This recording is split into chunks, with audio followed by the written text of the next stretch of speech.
Пип, пип, пип, пип, пип, пип. Это все? Да, это все. Хорошо, с вас 400 денежек. Вот.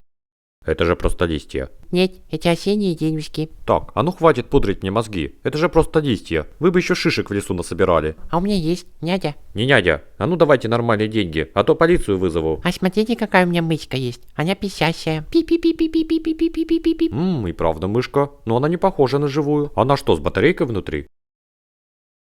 Минутку. А где она? Вот негодяйка, втюхала мне свои листья и убежала. Здравствуйте, ну как идут продажи? Ой, директор, да у меня тут какая-то больная, заплатила листьями и убежала. Так сейчас же осень, это осенняя валюта, листья очень ценятся, а желуди еще дороже. Уф, ну я уж начал волноваться, что мне из зарплаты вычтут. Да не переживайте. Кстати, вот ваша зарплата. 5 листиков и 2 желудя. Вы хорошо потрудились. Чего, блин?